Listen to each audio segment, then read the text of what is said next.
Gengs, tahu tak sekarang ni emas 999 ni kita simpan dalam akaun Masgap tu boleh withdraw barang kemas 916. Tekan button withdraw ni, lepas tu pilih PG Jewel. Lepas tu kita akan dibawa ke paparan skrin macam ni. Kita tekan 3 line ni, tekan. Lepas tu kita pergi ke Jewelry. Kita pilih emas 916. Kita pilih cincin dulu lah. Cincin, kita pilih barang kemas yang kita nak. Pilih cincin 916. Lepas tu kita pilih cincin yang kita inginkan. Macam saya pilih cincin ini. Lepas tu kita scroll sikit, kita pilih saiz yang sesuai dengan jari pasangan kita lah, atau jari kita. Kita pilih, macam saya ambil lah 0.65 gram ni. Ok, sebab dalam akaun Masgap saya ada 1 gram. Boleh tolak lah 0.65. Lepas tu tekan add to chart, tekan troli. Lepas tu kita pilih emas yang kita pilih tadi. Kita tekan check out.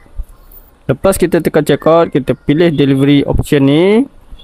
Okay, kita tick ni. Lepas tu kita masukkan selected address tu. Lepas tu kita redeem kita punya emas tadi. Tekan redeem from Gap ni. Okay, tekan ok. Lepas tu kita request TSC.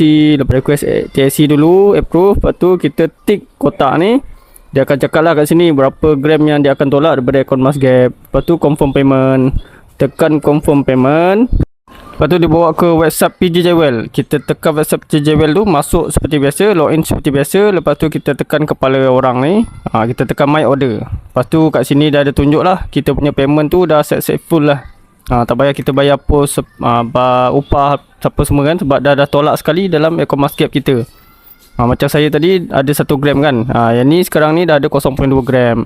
Kita boleh tengok lah history kat sini, berapa gram yang dia pakai tadi tu, termasuk upah dan posting. Ok, kepada anda yang berminat nak mulakan simpanan emas bersama Public Gold, nak keluarkan emas cincin macam ni, boleh hubungi saya di link profile saya akan bantu anda sebaiknya. Dar.